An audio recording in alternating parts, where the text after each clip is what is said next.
Esports looked ferocious in Game 1 as Poppy once again makes its way onto the ban list, Talia alongside it. Remember, G2, given their loss, did get side selection remaining on the red side. Sticking to it. Poppy, Talia, you already highlighted. Yunara, Sion. It seems like the bans are staying pretty consistent. Rumble was the final ban for G2. So need to see.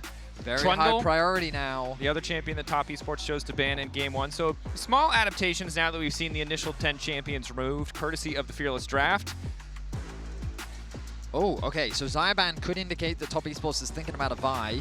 Yeah, and they probably want to just do another dive comp. Probably. If you're banning that.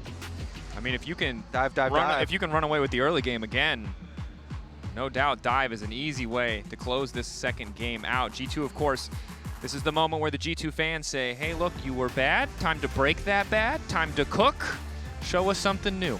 Step number 1, don't give over the Azir after everything's already been fearless. Rumble is now open. But Rumble is now open. Perhaps they feel they have better answers into that particular champion. Of course, Mundo, one of the picks that is good against double AP. We but mentioned this earlier. Yeah, he is undefeated in his career. Kanavi is Korea. Just a double check. Korea. Yeah. And, well, you know, his 5 games on it have been played this year. No. Okay, cut that out. It goes way harder if you just say his entire career.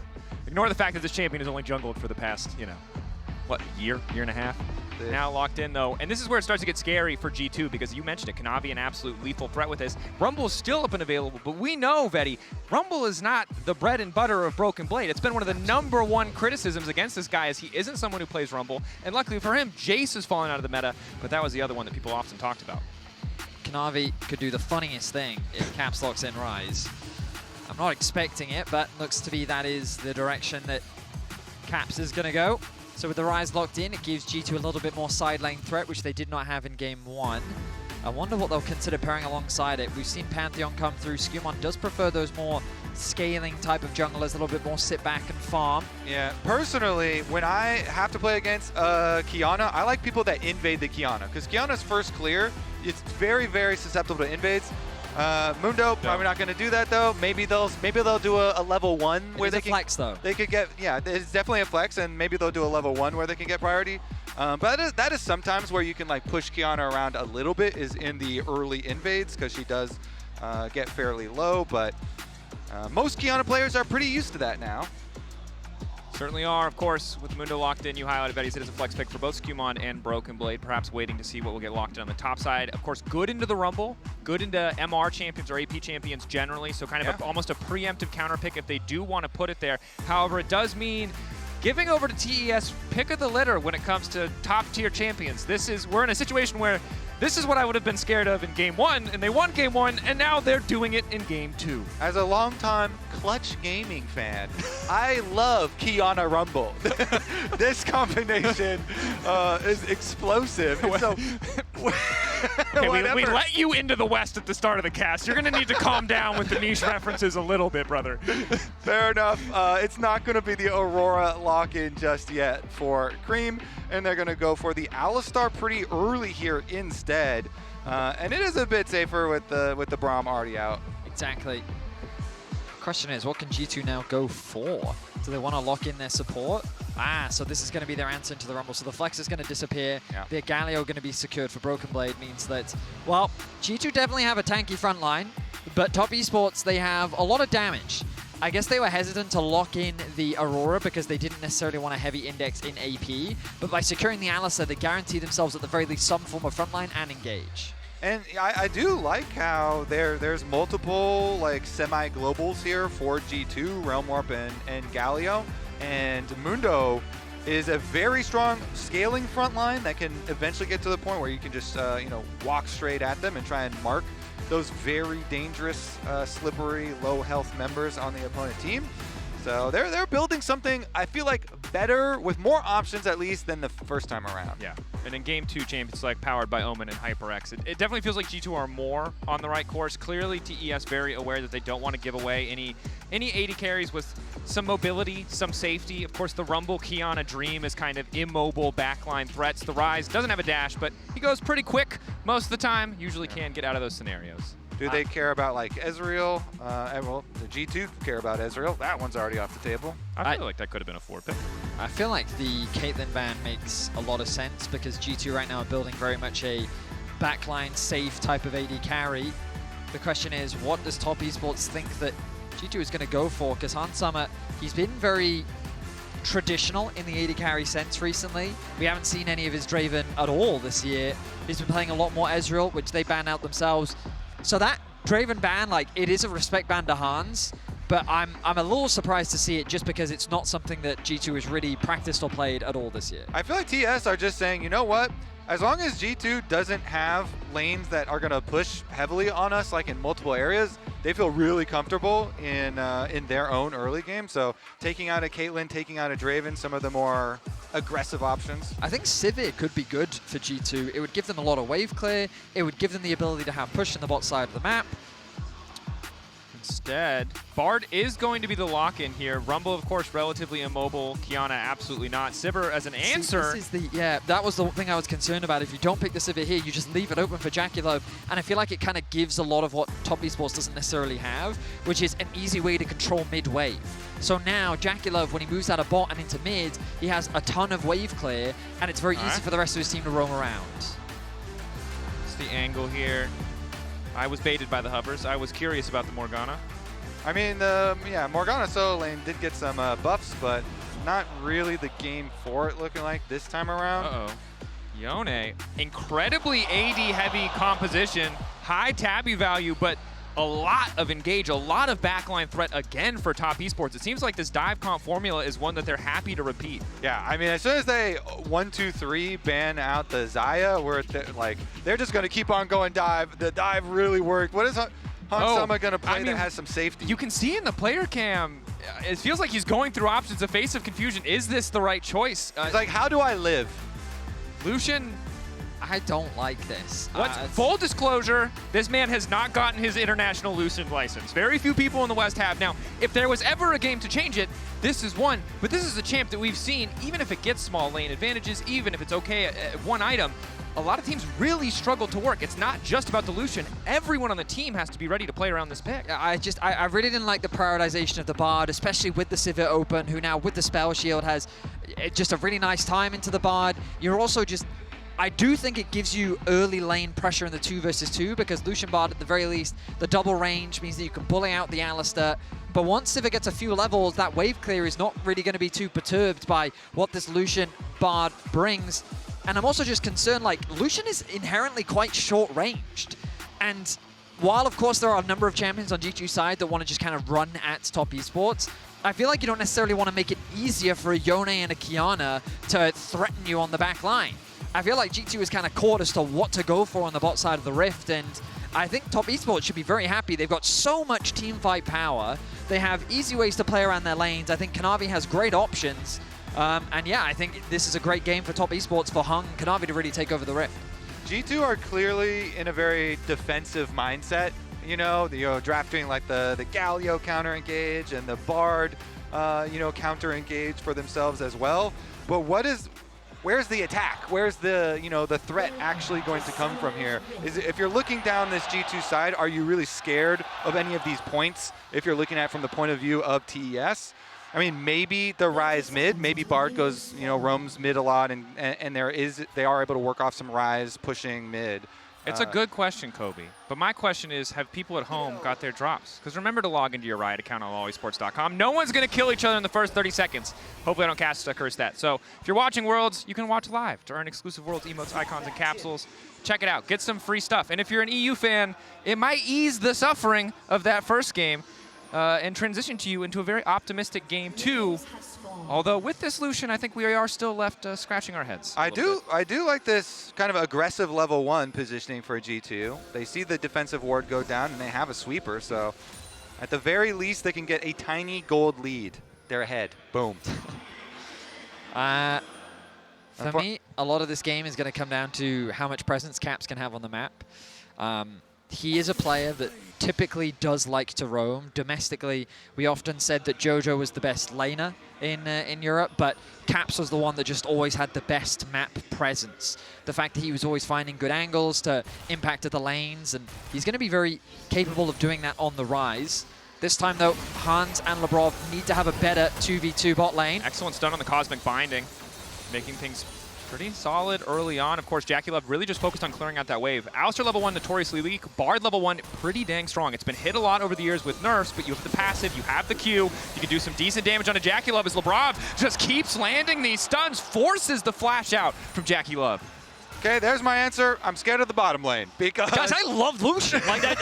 What a great Honestly, pick. yeah, great call. But I was sorry, sir. I wasn't familiar with your game. I didn't know that Q would hit. That hitbox seems a little crazy, but we'll bring that up in a different series. Yeah, who's issuing these licenses? G2, they get 3 sums for 1, and they send Jackie back to base.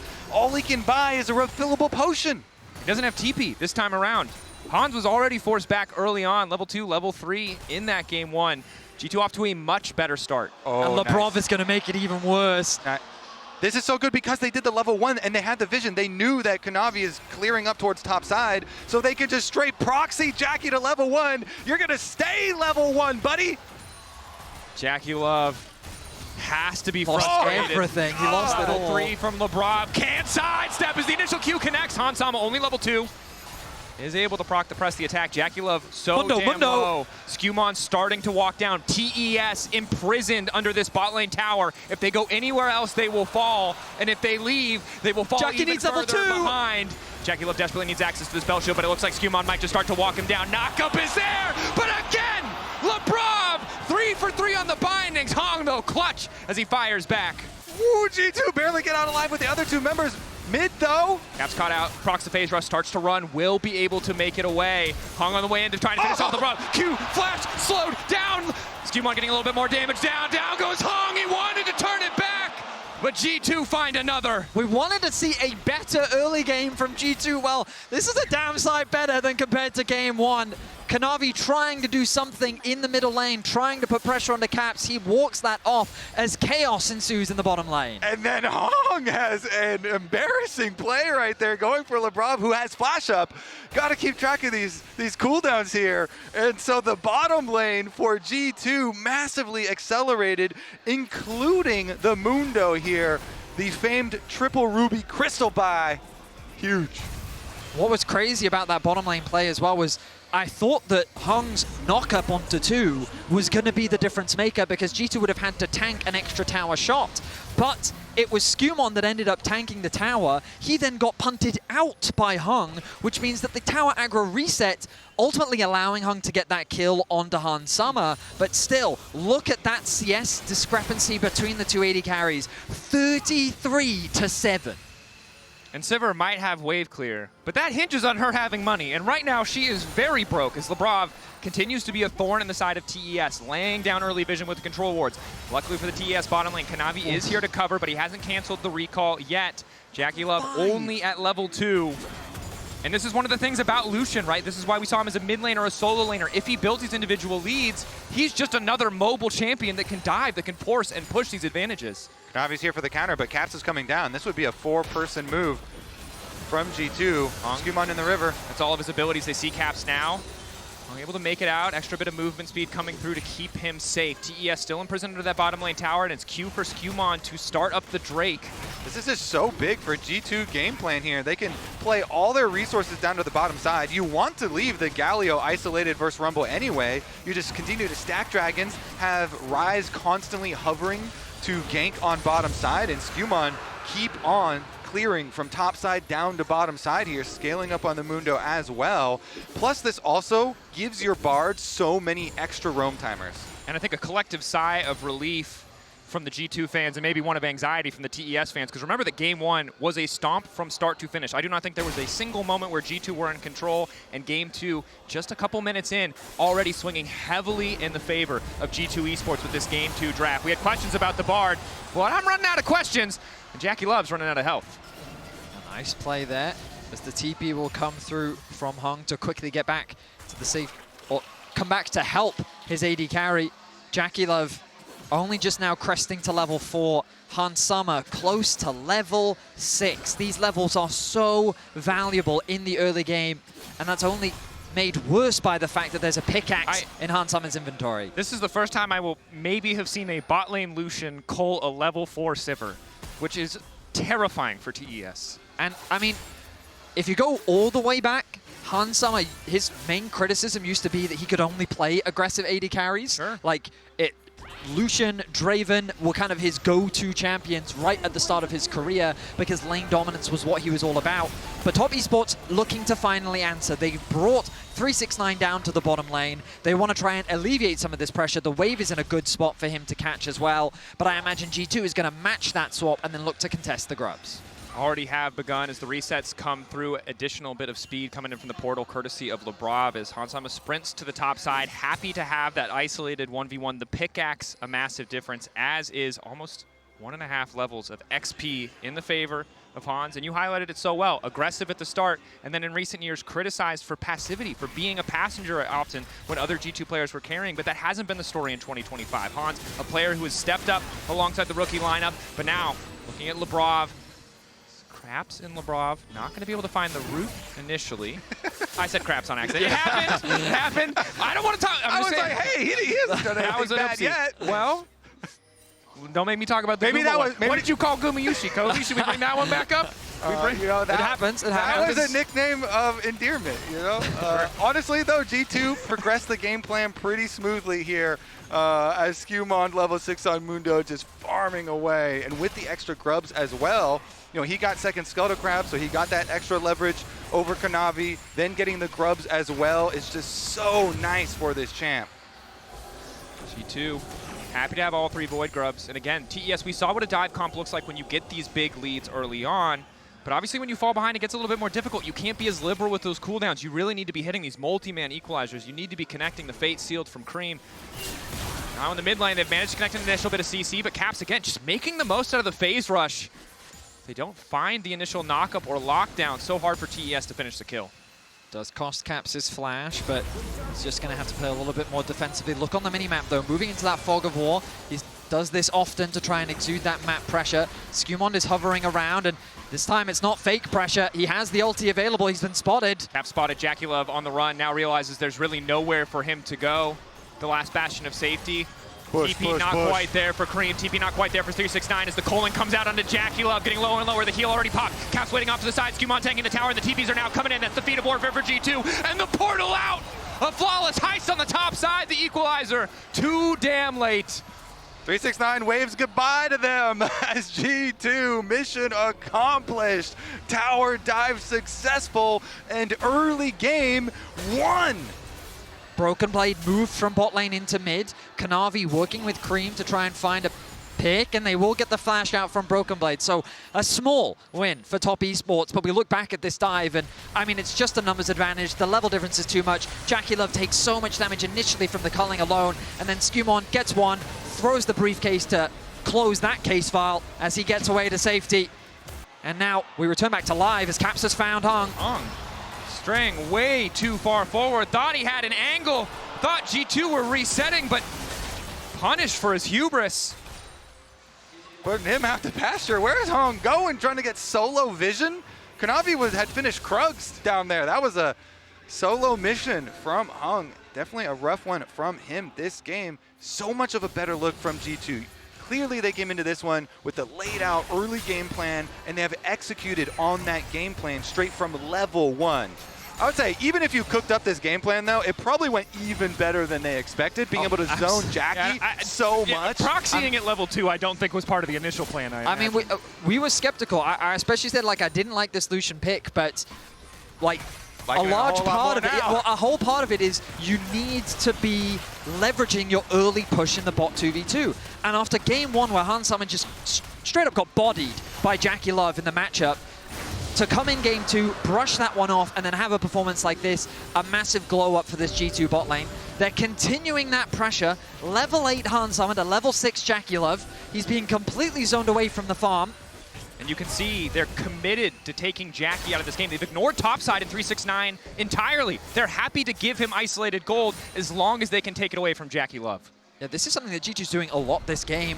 They are constantly committing 4 members to one side of the map. Broken Blade moves into mid to catch the wave. And as you highlighted, Dracos, they're just allowing 369 that solo farm. He's building a lead of his own, but the rest of the map is going all the way of G2. Committed into going into Broken Blade. That's the Fate Shield for the follow-up. A lot of time wasted here. They do get Broken Blade, but Labrov moving up as well. TES finally finding an angle to strike back. At the very least, 369 also going to grab some plates. Yeah, I like that. From the position that TES were in, they know we cannot continue to fight into this G2 strength where they keep on attacking JackeyLove's lane. So they just sacrifice it. Okay, fine, you get the bottom tower, you know, you're gonna get the first turret, but they make the play mid while simultaneously getting some value on top lane, as you say, 4-3-6-9. So this is TES trying to make the best of a bad situation, and then it allows Jackie to try and clean up the minions that were pushed in the long lane bottom. And I think holding onto this mid lane tower is so important for TES. Yone, melee champion, would like a bit more time before he goes out to the side lane. Jackie really cannot hold Hans. If they lose this mid lane tier 1, Labrov is going to have a field day, moving around the map, threatening with this tempered fate. I mean, he's moving around the map very comfortably right now. Labrov and Hans are turning their attention to the top lane. There's more plates for them to secure. They're going to share those alongside Caps. As the mid wave gets cleared out, TP going to be committed from Creme back to mid. Broken Blade is just kind of the unfortunate side effect to Top Esports, as you highlighted earlier, Kobe. They're kind of attacking him, doing what they can to get something back out on the Rift. And 369 is still the player I'm keeping my eyes on, alongside Creme, who not only had a great game 1, but is continuing to stay at scale. Blade of the Ruin King now finished for Yone. We know this is a big power spike on this champ. Top side fight. Set up there from the side of G2, they have Tempered Fate, the Culling, Realm Warp. Skewmond as well with the maximum dosage, likely unkillable. He does not go under tower, but Kanavi hovering, lingering in the darkness. Ulti available for him as well. TES playing on the defensive, playing on the back foot. I think just trying to minimize the losses, stem the bleeding as much as they can. You highlighted it before, though. Broken Blade still suffering in that isolated 1v1 as Creme knows that there's pressure on him to build a greater advantage. Yeah, exactly. You know, Broken Blade rushing into the MR for the Rumble matchup, but Creme here with his Blade of the Ruin King will melt through a Galio with no armor. So definitely the ideal side lane for TES in a world where the side lanes are going to be dangerous for them this time around. Since G2 have the threat of the Realm Warp and the Bard, they're going to constantly be pressuring TES. TES's ability to control any of these side lane minion waves, and so Creme is going to have to be very careful with the pressure that he does exert. Let's see how both teams approach this Herald. Spawning in 40 seconds. It's Caps and Hans Sama once again grouping up in the mid lane to contest that push. Bot lane has been completely abandoned. Skewmond is in the area. They're now going to go and send Caps to go and catch that wave as Hans Sama pushes this one in. JackeyLove will still have his wave clear, even though he is still very far behind.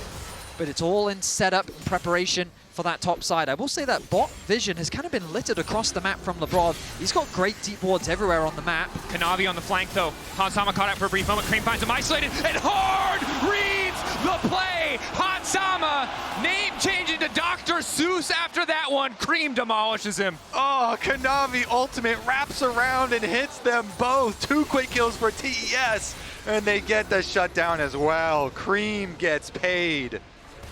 And this, Yone, is now becoming a problem for G2. They had a great start to this game, but taking out Hans Sama gives a nice window for JackeyLove to get some much-needed XP here in Game 2. Wow, that was just such a masterful play here for TES. Perfect timing for them to punish G2 and delete the gold lead almost instantly. Remember that Broken Blade has kind of been sacrificed in this game. Hans Sama and Labrov don't expect Kanavi in the river. An early flash from Labrov, a fantastic read from Creme. The combination of the 2 ultimates from Kanavi and Creme working wonders as they get a big shutdown onto this Lucian.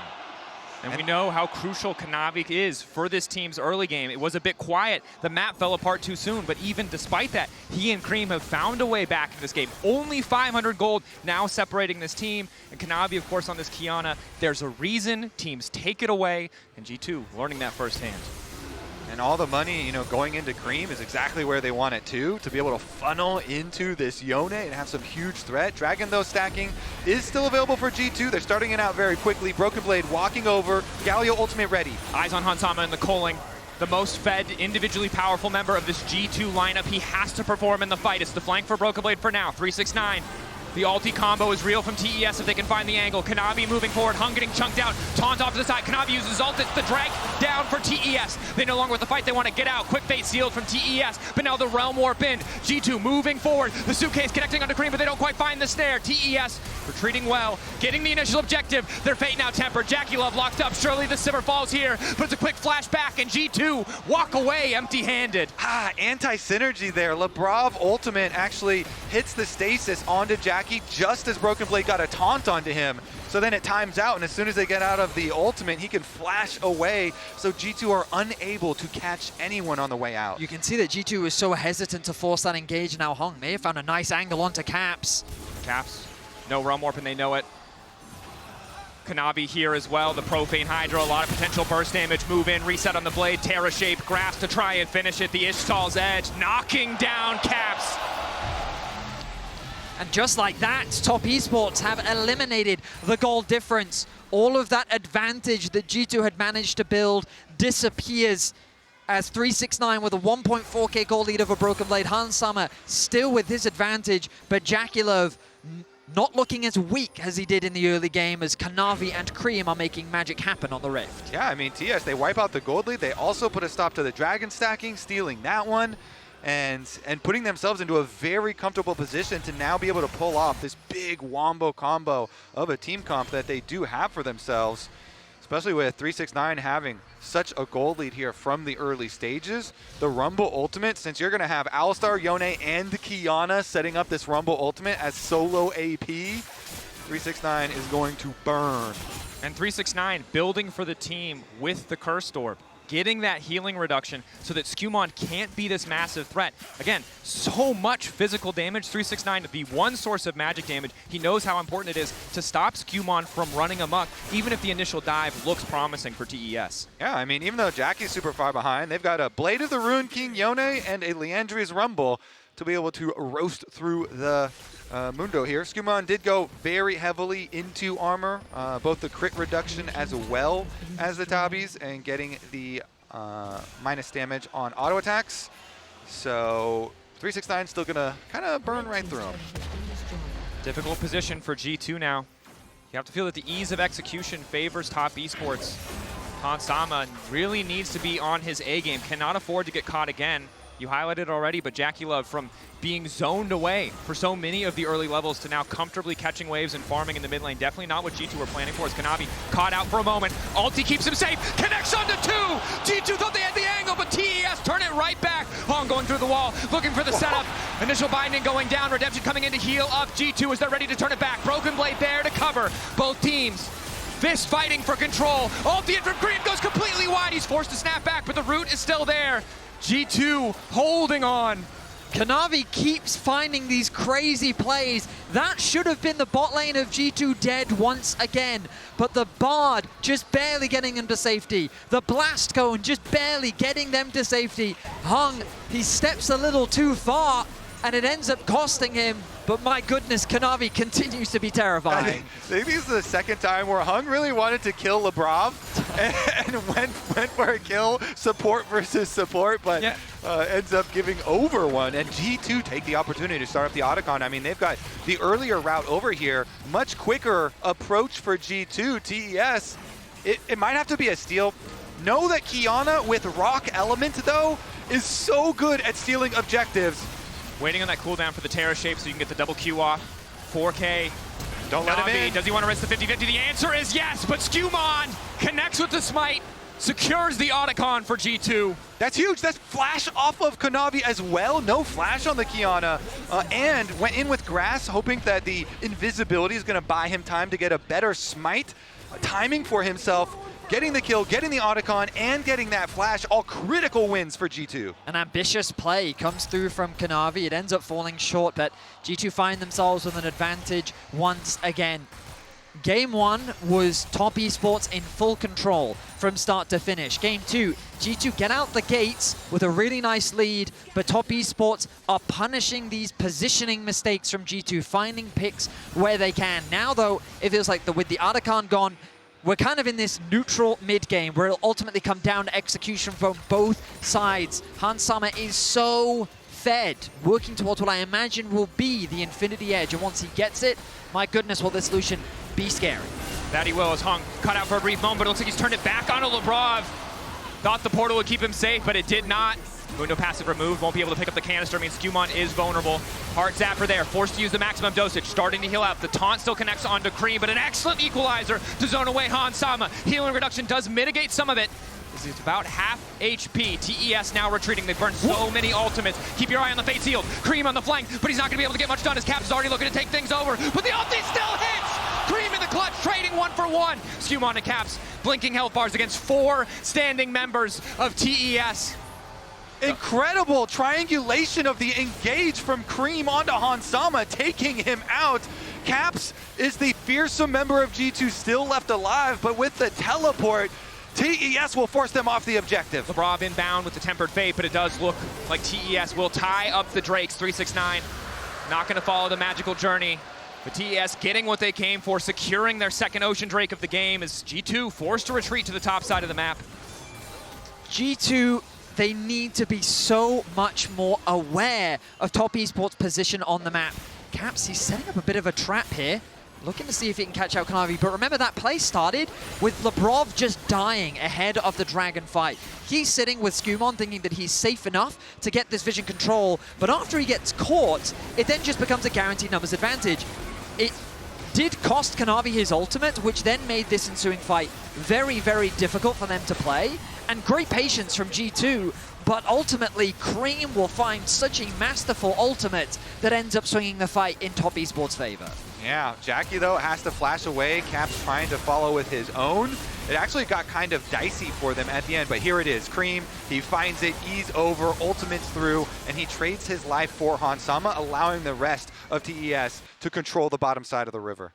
Frustration on the face of Broken Blade, a very close fight. Navori Flicker Blades were there for Hans. In a more extended skirmish, probably could have dashed around, dived through so many of those cooldowns, and put his gold advantage to work. But his lead starting to shrink. Still 1,000 in his favor. Still an extra BF sword.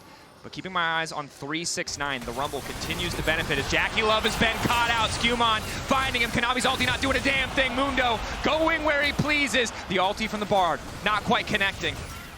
Ulti from the Rumble, the equalizer, doing a bit of damage back, but the pick in favor of G2. When in doubt, look to pick off JackeyLove. It is a tried and true strategy. G2, early position into the brush of the red quadrant of the jungle, rewards them. He's catching Nu. Hong's able to find the knockup, working through. Extra damage onto Skewmond now going through. Creme is going to follow the snapback coming in, but Han Sama's already gotten a kill in return. Skewmond is just healing too much. The armor, the crit reduction paying off. Creme flashing out to safety. He found the angle in the previous fight. He will not today. Hung getting run down in G2's jungle. G2 found the initial pick. TES thought they could do one better, but they absolutely could not. Ring around the rosy. Hex flash goes over. Running. Okay, he's dead. And Hung, I gotta be honest, it's been a rough one. You said it earlier, but just continues to make these little mistakes as now 369 is in jeopardy. Shut down on his head, a bounty that G2 are eager to collect. 369 doing a lot of damage, but crucially the taunt turning away from Caps. Caps now 3 kills. Honestly, this pace, G2 are snowballing. They're turning it up. They're creating some chaos here, and that has resulted in a 2,000 gold lead being retaken for them. It starts with making an early positional play into TES jungle during the reset. That rewards them the kill onto JackeyLove, and then step by step, they kind of take more and more, and now they want the biggest prize of Summoner's Rift. Oh no, this is a scary objective start. All of Europe is holding onto the edge of their seat as Kanavi is in the area. Second blue trinket down. Spots it out. Skewmond, of course, happy to tank up a lot of this damage. A massive risk to be certain. Tempered Fate available. TES group. Labrov holding onto it as long as he can. Kanavi, the grass blade ready to go. Stun onto JackeyLove, connecting. Caps immediately going to follow. Redemption coming through, but it's not enough. Once again, Jackie is picked off. Creme coming in with the Q3, but it's just too late. Kanavi trying to make his way out, but he isn't able to grab the grass blade, and down he goes. G2 might not get the Baron yet, but they sure as hell take the fight. A scary situation that is masterfully handled. G2 find a nice turn onto Top Esports, who don't 5 or 5 members. They put the pressure onto Kanavi, they get the pick onto JackeyLove, and they're looking to secure their first Baron of the series. What a domino effect for G2. And picking off the rumble in the side lane results in the pressured 5v4 at Baron. They get all the kills, they get the Baron. Vedius, you can breathe a sigh of relief. The pick onto JackeyLove. He steps up a little too far. Caps locks him down. Hanzama's positioning. He's so aware of the threat of Kanavi. He's already fallen prey to Creme once before. He doesn't want to allow it this time around. Labrov, his ultimate wasn't the best, but his Q's made up for it as he allowed G2 to chase down their opposition. And now they're looking to equalize this series if they can use this Baron to close things out. A lot of stoic faces in the G2 coach room. One not so stoic face in Ramaz. G2, 5,000 gold. TES were doing everything they could to bring it back. They found one or two good plays to shut down Hanzama, but G2 righted the ship, have remained in control, finding picks on Hong, finding picks on JackeyLove, back-to-back across multiple skirmishes, and now looking to leverage the most they can from this Baron, from this Red Bull Baron power play. Yeah, and they're so tanky at the moment. You know, Ryze scaling up very nicely, Mundo scaling up very nicely for them, and they have the coverage of these counter-engaged champions we talked about with Galio and the Bard here ready for themselves, so they can safely play two lanes very easily with a lot of extra disengage and coverage for themselves. That allows you really impressive use of a Baron buff that guarantees towers will be destroyed, gold will be accrued for G2, and the poise that they have showed on stage here after being demolished in game number 1 results in G2 knocking on the base of TES here, only 27.5 minutes into the game. Oh, that Sivir starting to hurt a little bit. Caps brought down to less than 50% HP. Skewmond largely unfazed by that poke, but Top Esports haven't quite given up just yet. The game is not over. Dragon is alive. Waiting in the darkness, Q3 from Creme connecting nicely. Redemption to heal him back up, 350 additional HP to hold the line here as G2 knocking down the tier 2s, but haven't broken the base quite yet. Maybe hoping to catch TES off guard. No Baron buff on Caps means that he's not going to have those empowered minions. He's going to clear out this wave, but that mid tower is soon to fall as G2 continue their siege on the bot side of the map. TES using the equalizer to clear this wave, knowing there's only one more coming in mid, one more coming in bot before the Baron will fade away. Skewmond chunked out. A nice magical journey to usher G2 into the mid lane, out-rotating TES for a brief moment does mean the inhibitor should fall. TES, I think, need to give this one up. Cannot afford to force a fight, especially with the Qiyana at this angle. No big walls to play around. So hard for TES to get that 5v5. Yeah, honestly, I think TES just have to play damage control. G2 are keeping up the pressure, though. These Bards rotating everybody over to bottom side, and they're going to get this tower as well. Tower flashing from Hong, looking for the free man, immediate fall, but he's only going to connect on the Broken Blade. Creme cannot find the ulti, but Skewmond sure as hell can't find the back line.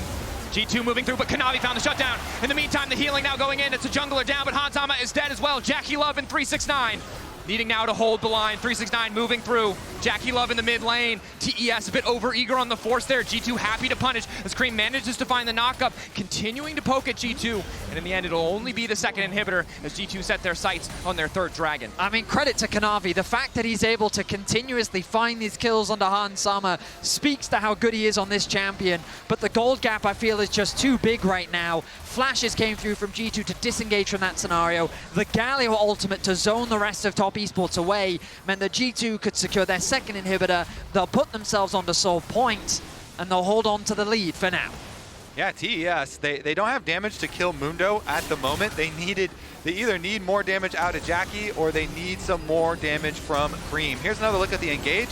They only basically got Broken Blade, and Broken Blade still escaped and came back for the re-engage on top of Mundo. That being said, Kanavi's still able to find his target, killing the Lucian at the very least, and ensuring that TES at least don't lose their Nexus right now. But still, it's such a power play for G2, you know, for the mid stage of this game. They can look forward to that Baron that's even before the Dragon Soul. The best news out of that play from Top Esports is Hong got 3 flashes instantly. Hans, Labrov, and Broken Blade all taken off the board. Caps also used his flash, chasing down 369 in the base, which means that Top Esports, if they can find another pick, maybe they can still salvage some of this game. And they do now have the Infinity Edge for Creme, so the Yone is going to be more threatening. Jackie, of course, because he's been put so far behind, needs a lot more time to be able to really catch back up.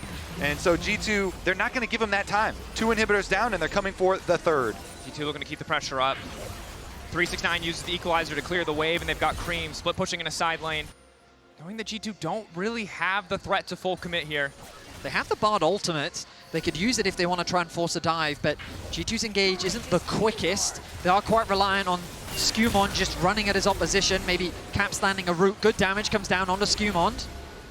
Another wave here. Creme finally going to reset, ready to engage in the fight. Two-man ulti coming in from Kanavi, and Labrov is on the way out, calling over the wall, taking down Hong as 369 also trying to fire back. The Flame Spitter doing a decent amount of work, but here comes the Realm Warp. Kanavi ulti already gone. He's got no course.